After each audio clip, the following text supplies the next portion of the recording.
Kalau polling, ya saya harus mengakui lebih banyak orang yang punya preferensi ke Anies Baswedan ketimbang calon lainnya. Pertanda apa ya? Pertama kali Ganjar Pranowo mengalahkan Anies Baswedan di polling ILC. Nah, gini loh.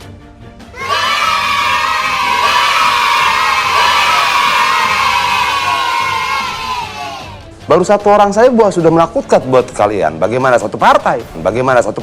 Kalau polling, ya memang ada biasnya siapa pemirsa dari akun tersebut. Mungkin kebanyakan yang nonton adalah yang pro Anies Baswedan, sehingga tidak heran kalau seandainya Anies menang di polling. Hasil akhir 44%, Ganjar Pranowo 40%, Anies Baswedan 16%, Prabowo Subianto. Akhirnya baru satu orang Ganjar loh. Bahwa kalau kemudian kalian berencana mengepung PD Perjuangan karena ketakutan-ketakutan seperti yang saya sampaikan tadi, ya itu tidak akan menakutkan kita juga. Ganjar unggul di kandang macan, elektabilitas Ganjar tak perlu diragukan. Pertanyaannya adalah, kalau polling kenapa Anies Baswedan yang selalu unggul, sementara survei selalu Ganjar yang unggul? Hasil polling ini Anies Baswedan kalah dengan Ganjar Pranowo. Kagak laku dijual. Kalau program TV ini udah di preemptif, ditutup, ratingnya nggak naik-naik. Orang bilang kepentingan politik nggak, ramalan sederhana saja. Pasti kalah di putaran pertama. Sangat potensial untuk membuat Pak Anies itu memenangkan kompetisi. Kan kita bicara tren. Kalau kita bicara survei itu kan turun nih. Kalau sampai Oktober November dia nggak ngangkat lagi, memangnya ada yang mau dukung untuk kalah? SMRC juga mempublikasikan survei 13 Juli lalu terungkap bagaimana Ganjar Pranowo mencapai 73% suara, sementara Anies Baswedan 59%. Ganjar itu ada yang bayarin surveinya, makanya tetap nomor satu walaupun kerja nggak becus. Surveyor itu kan penipu, pembohong, mengutak-atik angka. Kita boleh salah tapi nggak boleh bohong. Kira-kira gitu. Sederhana saja. Kalau kemudian misalnya suara salah satu capres yang lain itu sampai di bawah 12%, di bawah 15% bahkan, partai-partai yang dukung juga bingung. Pasti kalah di putaran pertama. Bahkan survei terbaru dari Kompas kan cukup jauh betul ya. Lompatan ke bawahnya yang dilakukan oleh Anies. Ngapain pilih Anies? Kan sudah ada Prabowo dan ada Ganjar Pranowo. Carta Politika merilis hasil survei terbaru mereka. Ganjar Pranowo menempati urutan pertama sebagai calon presiden. Sementara di urutan ketiga, Anies Baswedan dengan 23,6%. Dulu kebanyakan pengamat dan poster mungkin menduga putaran kedua itu lebih mungkin diisi oleh pertarungan Ganjar dengan Anies. Tapi ternyata beberapa bulan terakhir memperlihatkan malah ini akan jadi pertarungan yang sengit antara Ganjar Pranowo dengan Prabowo Subianto. Kami sudah terbiasa ditempatkan nomor 3 dan kami tetap optimis untuk bisa memenangkan dalam sebuah kompetisi Pilpres nanti. Bagaimana kita mau takut atau kita khawatir kalau melawan yang berkali-kali kalah.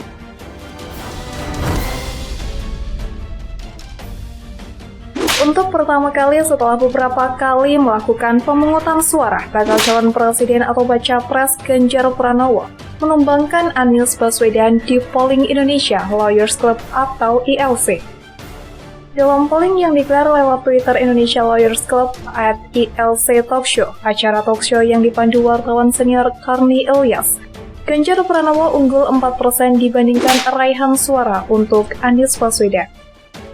Luar biasa, pertama kali Ganjar Pranowo mengalahkan Anies Baswedan di polling ILC. Hasil akhir, 44% @Ganjar Pranowo, 40% @Anies Baswedan, 16% @Prabowo, tulis akun Twitter ILC Talk Show. Polling di bawah Twitter tersebut cukup ramai diikuti oleh para penduduk media sosial milik Elon Musk tersebut. Terima kasih untuk 110.000 voters yang sudah berpartisipasi #PollingILC. Tulis @ILC Talk Show pada Sabtu 22 Juli 2023. Dalam beberapa polling yang digelar ILC sebelumnya, Anies Baswedan memang selalu unggul baik terhadap Ganjar Pranowo maupun Prabowo Subianto. Pada polling akhir tahun 2022, akun Indonesia Lawyers Club atau ILC membuat polling jika Pilpres digelar saat itu di Twitter. Hasilnya saat itu Anies Baswedan berhasil menang dengan raihan tertinggi, lebih dari 50% alias menang satu putaran. Total ada 4 nama tokoh yang dimasukkan dalam polling tersebut. Mereka adalah Ganjar Pranowo, Prabowo Subianto, Anies Baswedan, dan Ketum Golkar Erlangga Hartarto. Hasilnya 59% voters memilih Anies Baswedan. Kemudian disusul Ganjar Pranowo dengan 18% pemilih, lalu ada Erlangga Hartarto dengan 15% pemilih, terakhir nama Prabowo Subianto dengan 8% pemilih. Sementara saat itu hasil polling ILC berbeda dengan hasil survei terbaru dari Saiful Mujani Research and Consulting bertajuk tren dukungan bakal calon presiden seperti yang dikutip siaran pers pada Selasa 20 Desember 2022.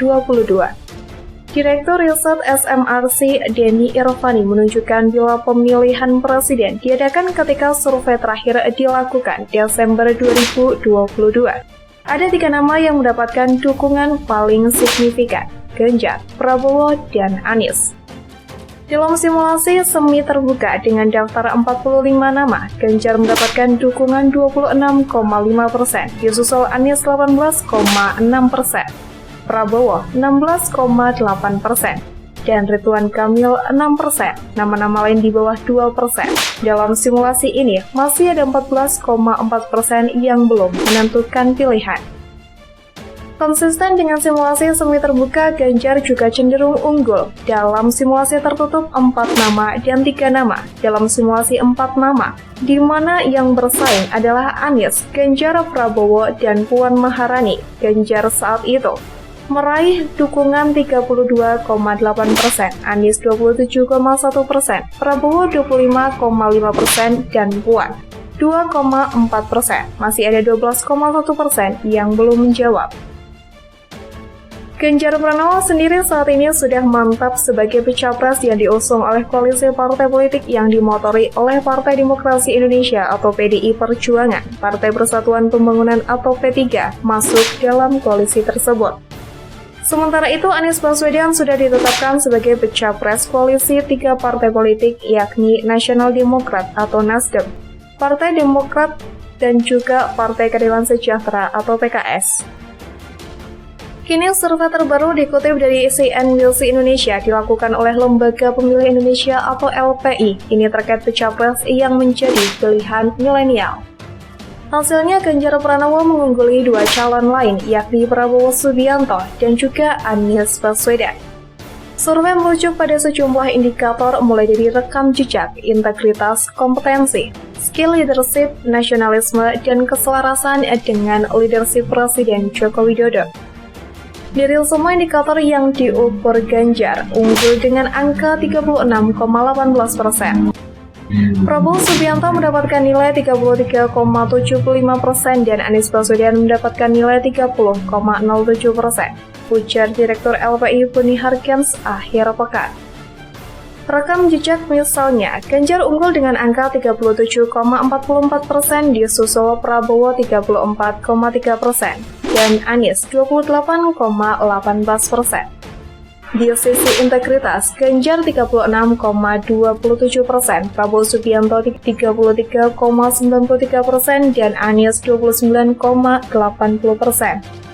Sebagai Gubernur Jawa Tengah, Ganjar Pranowo telah melakukan berbagai program dan kebijakan yang memang berhasil meningkatkan kesejahteraan masyarakat dan pertumbuhan ekonomi.